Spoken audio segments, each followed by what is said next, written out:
This program broadcast today is about the old World War II DeWitt Center here in Auburn, what it was like to be here in 1944 to 46, when Americans were very concerned about war in two parts of the world and how we worked together here in Auburn to care for our wounded soldiers. To give you background on that point in time, Germany initiated the World War II on September 1st in 1939. The Japanese initiated the Pearl Harbor attack on December 7th in 1941. America began its real initiative into World War II around 1943, and at that point in time, this land around us, in front of the old church, was a grassland and a pasture. Record shows that this hospital was one of 59 sites built in the U.S. during World War II by the Surgeon General's Office of the American Army. The hospital was named for Brigadier General Calvin DeWitt, who was a soldier in the Civil War and the Spanish-American War who served most of his as a medical officer. More than 4,000 people attended the ceremonies in this bare spot, which included a flag raising, a 27-piece military band, and a speech by Brigadier General John M. Willis, who was the commanding officer of Army Medical Corps of the 9th Service Command stationed in Salt Lake City, who came over here special for this occasion. General Willis spoke, and he boasted about this new hospital, that DeWitt General Hospital is built along the most modern lines possible. It is the only facility of its kind. It's like a self-contained city, equipped with 1,727 beds, with its own water supply, sewage, treatment plant, boiler plant, cafeteria, recreation hall theater, church, morgue, and health club or gymnasium. It was constructed to handle the anticipated military casualties of World War II in the Pacific Theater and the European Theater. Today, I'm with Robert Haight, who worked as an Army sergeant in 1944 to 46 here at the DeWitt State Hospital. I understand he joined the Army in 42, broke his leg while on leave, saw his outfit leave him to go to England to fight in World War II. Robert was then reassigned in 44 to the newly built hospital as a supplies and property sergeant. During your 2 years here at the hospital, you must have seen many interesting things. Yes, it was a busy place, seemingly. A lot of patients in here and a lot of staff. We had the officers, we had nurses, we had the enlisted men, we had the WACS, or Women's Air Corps, and we also had civilians working in the hospital, and we also had some German prisoners of war that assisted around the hospital. Were you here when the groundbreaking ceremonies took place? No, I was not. I came in the spring of 1944. Part of the hospital was still under construction. For a while we lived, the enlisted personnel lived in some of the wards, and we were later moved then into our barracks, which was still under construction when I got here. I noticed that you brought a license plate from your stay here in 1944. How was it used? Was it a special plate, or? This was a plate that was issued to the enlisted and officer staff, and we used this to get access in and out of the grounds. And it was attached to the front of the license plate on your car, and it let us in and out without being stopped. Was there a guard at the gate? Yes, there was. So MP. You had to give special password or something? We would stop, and they'd see our plate, so then they knew we belonged here. But other than that, we didn't have to show anything.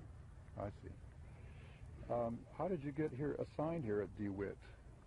And what do you remember about this old chapel that we're standing in front? Well, I was assigned here after I'd broken my leg. I was sent back to Monterey for reassignment. I spent some time there, maybe 2 or 3 months, and I was reassigned here. I had clerical training. I could type. I had accounting training, and so I suppose that's why I was assigned to do the inventory work in the hospital, the property inventory. I was a property sergeant. And your office was located on the other side of the base here? Yeah, our office was located over there in the warehouse area. We had a fairly large office. There was civilian, I think there was about 4 civilian employees in there. I don't know how many, maybe 2 or 3 enlisted personnel, and then I think there was a couple of officers. I noticed you brought a box with you today to show me some things. Maybe you could share some of those things in the box. from 1944. I brought along my emblem from my uniform. This is a caduceus, which is the medical symbol, and it was on our uniforms. And then I have my U.S., which was also a part of our uniform. And I brought along my dog tag. Everyone was issued a dog tag in the military. It had your name, had your serial number, and it had your blood type on it. So everyone was issued 2 dog tags. And if you were injured? If you were injured, they would take one of the dog tags with them so they knew. Maybe that was when you were killed. I don't recall exactly. But they would take one of the dog tags so they knew who they treated. I notice you have your discharge card there, too. Yes, I have my military, a pocket-sized version of my military discharge, my honorable discharge from the hospital here. And it gives our history, the person's history on the back. And you, they issued some ribbons for... Yes. You got a good conduct medal, I think, every 2 years. I think there was a American service. There was 3 different ribbons that I received, which is more or less standard. I did not have any overseas duty, so I did not receive any overseas. But each theater of war would have a separate type of ribbon. And these were typical of the U.S. People who served only in the U.S. Okay, and we're standing in front of the old chapel here. Was the chapel here when you were... Yes, the chapel was part of the activities of the hospital. The patients as well as the staff had access to the hospital, and there were services here, I believe Catholic and Protestant services. And there was a minister or a chaplain here, and there was also a chaplain's assistant who I happen to have known. He was also from Sacramento. Sacramento was my home. And he you commuted up here. I was able to. No, I stayed here overnight. I would commute on weekends. I had what they called a Class A pass, meaning I could go and come at any time without signing in or getting special permission. So I would go home on weekends and occasionally would bring my parents' car up with me if I wanted to go back the next night. But normally I was hitchhiking all the time, and it was very easy to do. Everybody was willing to pick you up. The original one was the Gold Rush Community Grace Brethren Church. Around 1980, they moved in with a congregation of approximately 170 and painstakingly began to restore the church to its original condition. And one person who's actually used the church attests that the pews are still original and very hard.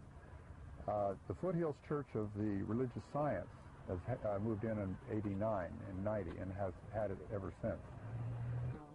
We're at the Facility Services office here at DeWitt Center, and I'm standing to my right here is Alan Malberg, who's a project director. And Alan, thank you for meeting with us today and talking about the old history of DeWitt. And of course, Bob Haight here is, and Bob, and I told Alan about Bob. And Alan's going to show us some of the maps and describe a little bit about what he knows. He came here, I believe, in the 70s. Is that correct? Yeah, mid-70s. And pretty much know the history from that point, but prior to that point, it's just based on the information we picked up from newspapers and people who have been familiar with the facilities prior to that. And can you describe the photo behind us here? This is an aerial photograph of DeWitt Center. It's, I believe, just under 200 acres, 199.5 acres. And as I understand, it was started in April of 1943 and completed, I believe, in May of 1944.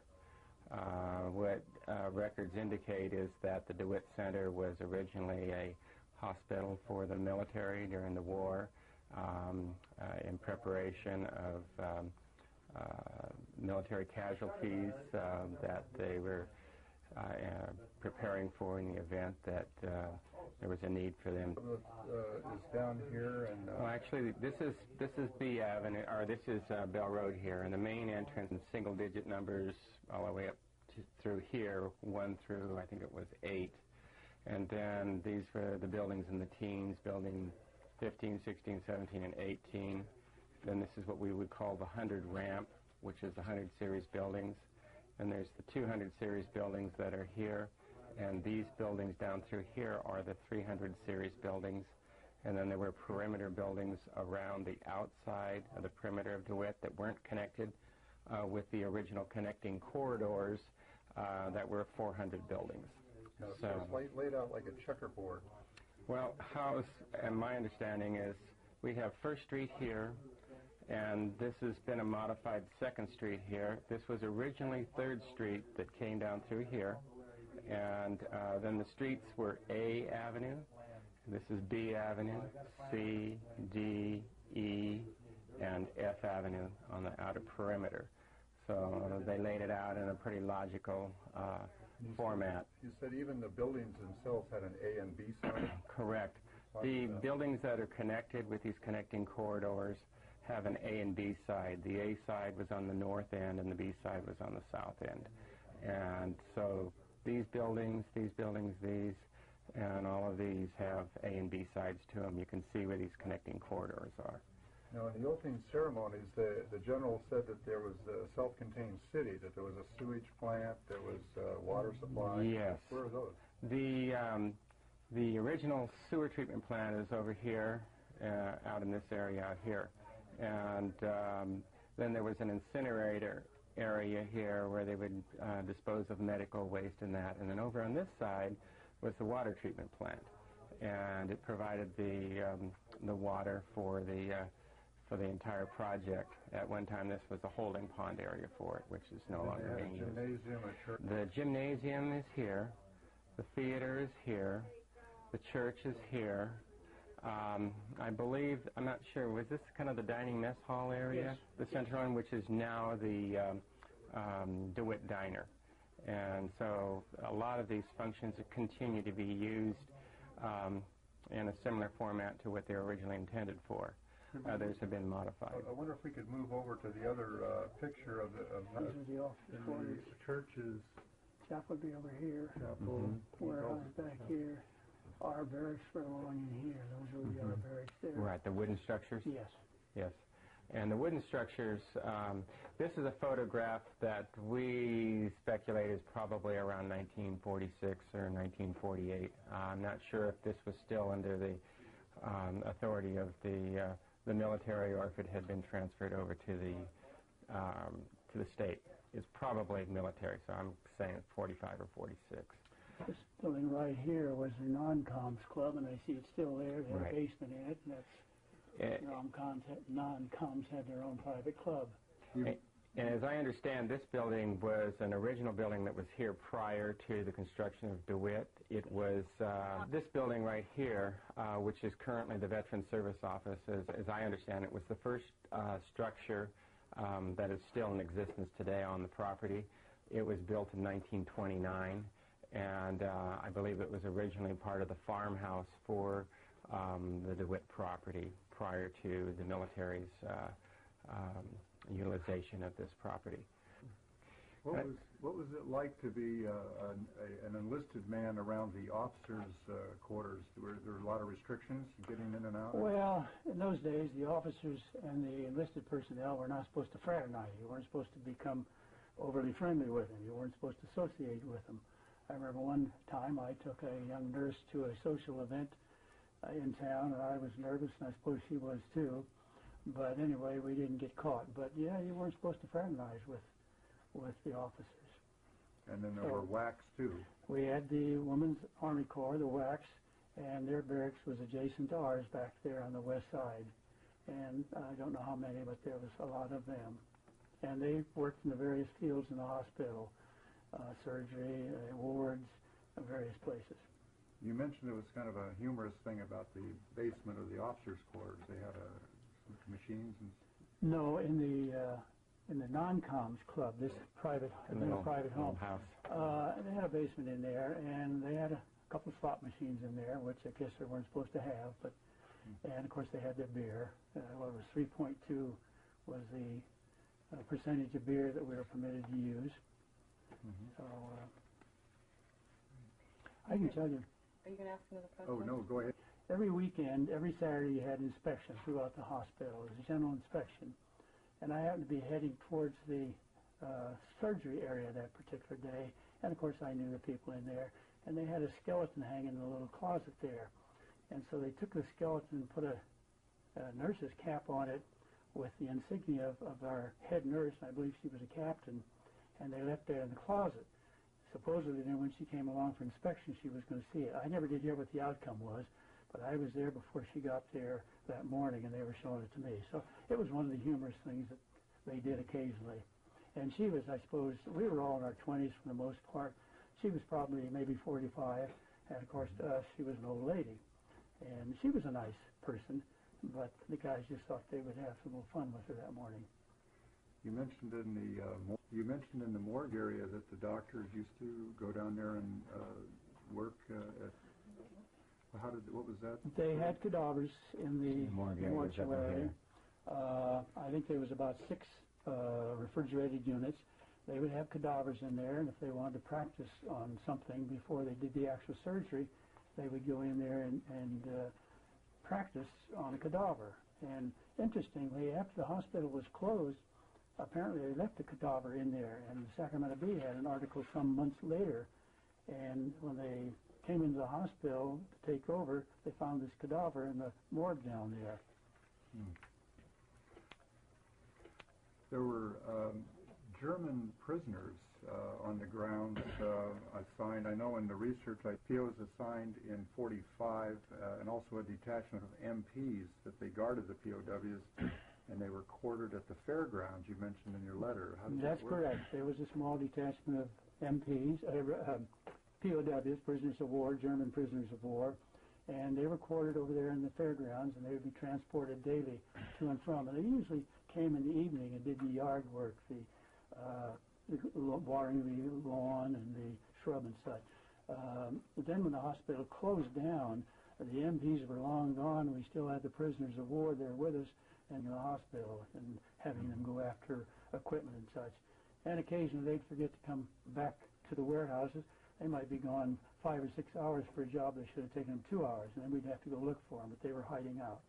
But for the most part, they were good guys. They had a few, and most of them were Austrians by nationality.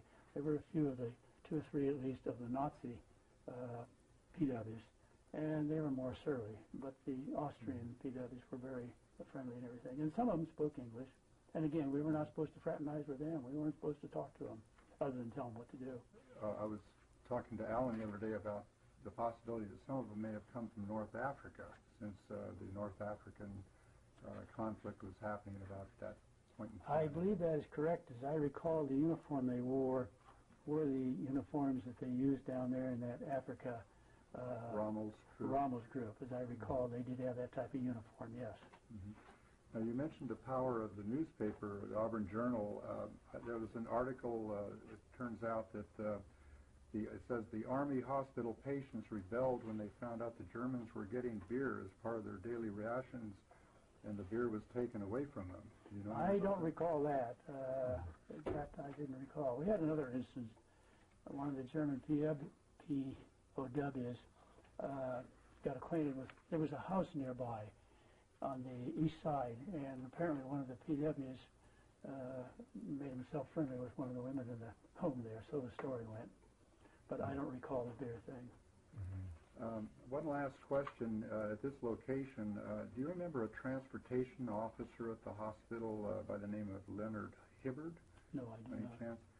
Because he apparently was there at the same time, and he was in charge of how the ambulances brought soldiers that had been flown into McClellan Field.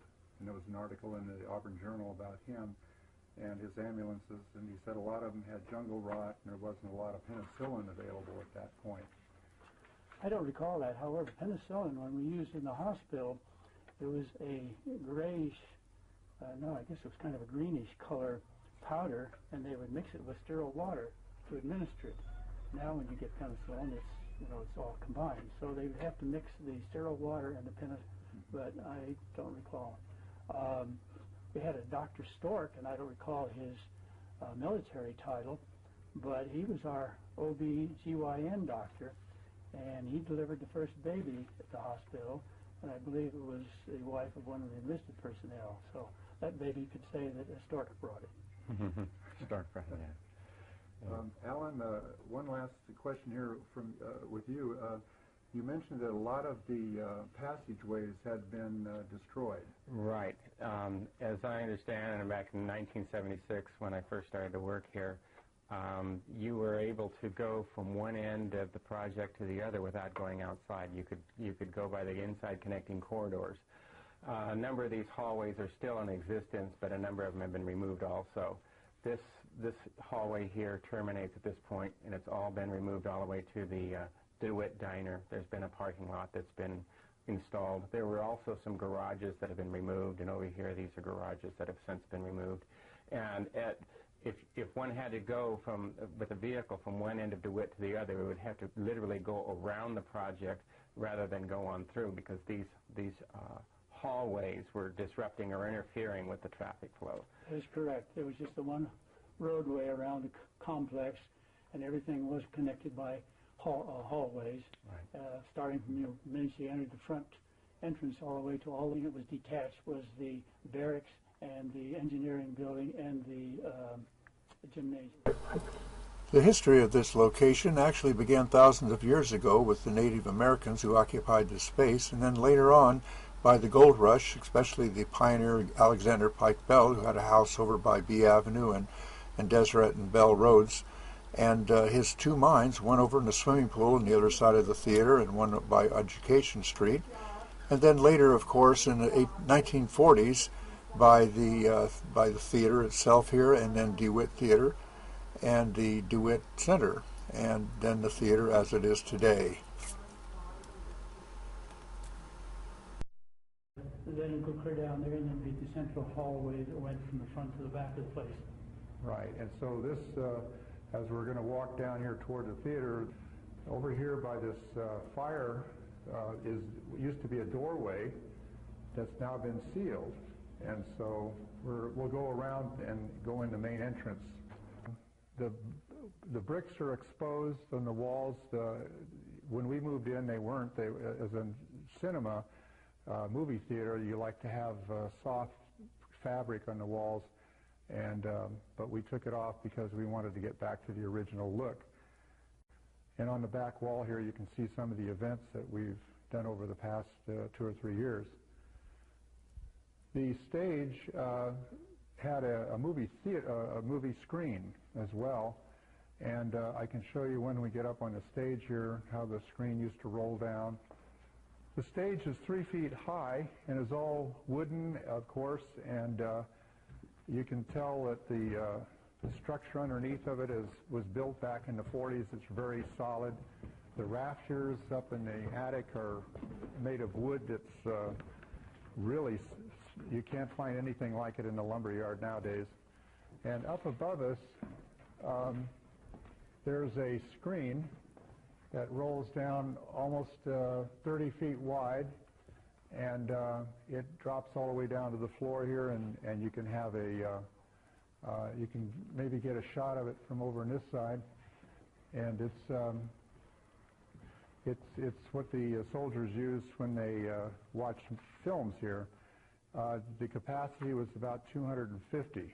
I looked in an old newspaper here, and it said that U.S. shows were shown held here. Visitors were celebrity visitors were common occurrences. In fact, the boxer Max Baer was a patient here at the hospital, as well as author William Sororin, Rhonda Fleming, Lon Chaney Jr., Eddie Cantor was here, Dorothy Lamour, Robert Alda, and Joey Brown all made their way to Auburn to cheer up the recuperating soldiers. And the DeWitt Cinema, the gym, the pool, the buildings now housing the Placer County Sheriff's Department and the church are all that's left over from the military installation that closed in December the 31st, 1945. And so I guess the recreation hall disappeared too, but we did have, the USU people brought a lot of people in at different times, and they were usually notable people.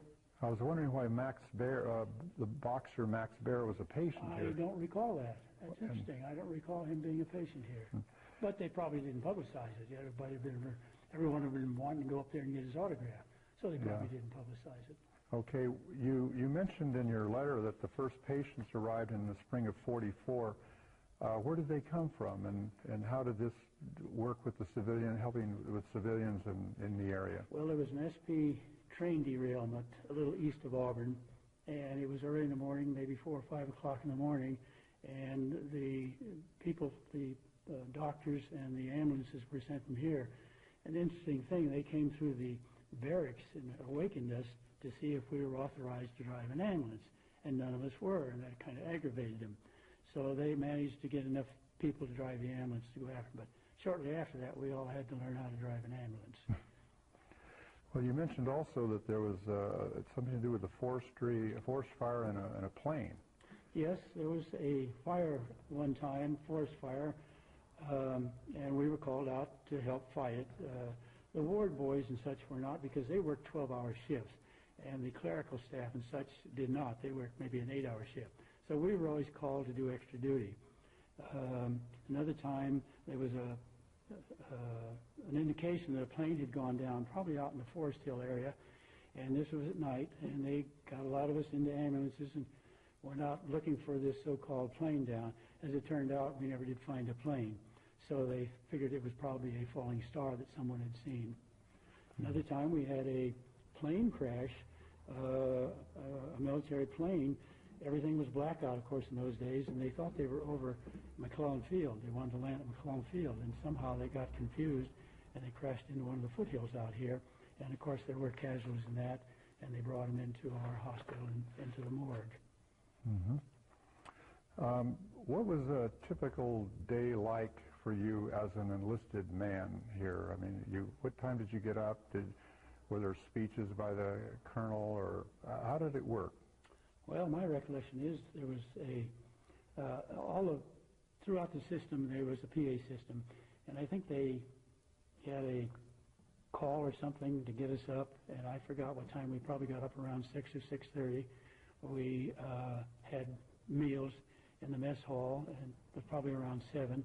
Then we could return to our barracks, and then we report to duty. I think we reported to duty at 7:30, 8 a.m., and we spent a whole day there. And I think we were finished around 4:30 or 5 o'clock, and then we could go for our dinner, and then we were free to do whatever we wanted the rest of the day. Now, you didn't go home to Sacramento. No, I would go home on weekends. We finished our day on Saturday afternoon, and I was free for the weekend. So I would go home to my home in Sacramento, hitchhiking, of course, and spend the weekend at my parents' place, and then hitchhike back Sunday night. And that was always interesting. Sometimes you get a ride in a truck, sometimes you get a ride in an old broken-down car or whatever. But it was interesting. They were always willing to pick up the GIs and give us a ride. Now, if you were a World War II prisoner at that during the day, what was their day like? How did they started over at the fairgrounds, and then the POWs that were here, the German POWs were here. They lived over in the fairgrounds on the other side of Auburn. They were transported each day to the hospital to do their work.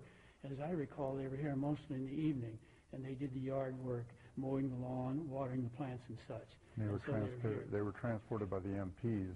Yes, they were transported by the MPs. Who you said disappeared actually at the end.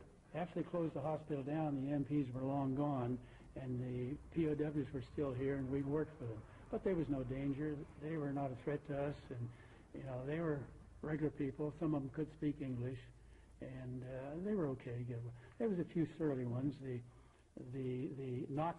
was a few Nazi types in there, and they were a little more surly. But the others were Austrians, and they were much friendlier. And so we didn't have any problem disciplining them or anything. Now, you weren't discharged from this location. I read in one of the historical documents that soldiers who were patients at DeWitt who were discharged received $100 and traveling money and at 5 cents a mile and a little pin showing that they were discharged from the service. Yes, when you were discharged, you were giving money for transportation to your home. And in my case, I was discharged.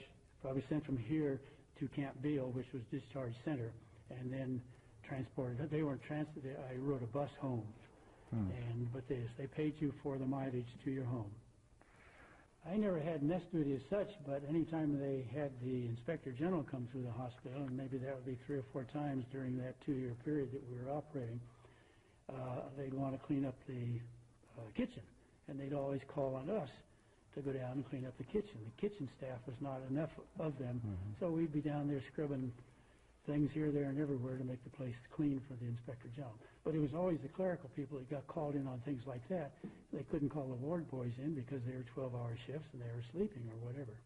So we got called in on doing various things like that at various times. I got assigned to guard duty once. We had a German PW in here that was burned very severely. And I knew he was burned severely. I knew I knew a little bit about him. He had been in the hospital for a few days. And there was not enough MPs here to guard on a 24-hour basis. So again, they called some of the clerical people in to guard him. And I got a shift about 2 o'clock in the morning. And I was not familiar with guns or anything. And so one of the traditions was that you would take your clip out of your gun and show the person that you were relieving that the clip contained all the bullets. If the bullets were not all there, as I recall, you were charged $1 for every bullet that was missing. Why that, I don't know. But anyway, I got called. So when the person I was relieving gave me the gun to check the clip, I let him check the clip because I was not familiar with it. I didn't want to blow my head off or the German PW's head off. So I sat there in the night in the, it was a linen closet. I sat in there, and his room was across from me. And I left the gun in the holster on the, pardon me, in the linen closet. I wasn't going to touch it. Excuse me. When I got relieved, I let my relief check the gun to see that the clip contained all the bullets. But we got called on various things, from doing MP duty to cleaning the kitchen whenever they had something extra that they wanted help on. Well, you saw a lot of the product of the war coming in here in wards, people with all sorts of terrible injuries. How did that make you feel? Well, of course, you had to feel for them. They were injured, you weren't, and they were a long way from home. In my case, Sacramento was my home, but it was pretty rough seeing some of them. I recall one case. We had Alaska was invaded during World War II by the Japanese, and it was bayonet fighting. And I recall we had some patients in that area, and this one young fellow had been stabbed in the back, and he was paralyzed. And I can remember going in the ward, and he was just laying there weeping because of the pain. They could not get rid of the pain for him. But a lot of people did not know that the Japanese did invade of Alaska, a part of the Alaskan area, and it was a hand-to-hand combat with the bayonets. So walking through the wards and such, you'd see people in all different conditions, and it was not easy to look at some of them, that's for sure. Now, you told me once that there was 3 functions of the hospital. What were those? Yes, primarily we were a mental hospital taking care of mental patients. We were a burn center treating burn patients, and we were, I guess you'd call it a reconstructive center, or maybe like plastic surgery, and we did that type of work. We had a young fellow in there that was very capable and very talented in doing that type of work. I recall one case, a young man had a indentation in his scalp. He apparently had a portion of his scalp blown away or something, and they had done a preliminary surgery and closed the skin over the exposed area. And this friend of mine, who was the one that did this reconstructive work, he fashioned a piece of metal to fit over that plate, and eventually they put the patient back in the hospital, put this plate over his head, and then put the skin back over it. And when it was all finished, you couldn't tell that he had an indentation other than the scars there. But he used to walk around the hospital. He was feeling okay, and he was just waiting for this plate to be made. And this young fellow he was a technician, I believe he was a technical sergeant. He was very talented along that line. That's the only case of that type that I remember. It was so visible, and they had taken pictures before and after, and I saw it, but I also saw the patient walking around before and after. So we did some real good types of work here. Was the morale pretty high among the patients, or did it really vary by their injuries? I could not tell you. I did not associate that much with the patients as far as talking with them. I didn't. They probably really looked forward to the USO shows. I'm sure they did, yes. It was a type of entertainment. And we had a post-exchange, PX as we called it, and they were free to go in there, those that were ambulatory. And, of course, they had their own mess hall, and they could those that were ambulatory could move around on their own will. Well, the buildings when I was here were all interconnected with passageways and everything, hallways. And now, of course, the hallways are all gone. And we stood outside the theater here and looked down the passageway. It just kind of seemed eerie to be looking down that passageway there. It wasn't that way to me when I was here, but I just kind of got that eerie feeling now. Well, DeWitt has done marvelous things for a lot of people for a lot of years, and still does. It's amazing with the women's shelter and the senior center and all the activities that the county has here. And I just really want to thank you for the time you've taken to come from Antelope and spend with us this few. Well, it's been my pleasure, Mike. I really enjoyed getting up here. It kind of refreshed my own mind and the way things are situated here, although they look different because they're all disconnected now. And when I was here, everything was connected. So it looks different. But I enjoyed coming up here, and it's been my privilege to talk with you. Well, thank you very much. All right, Mike.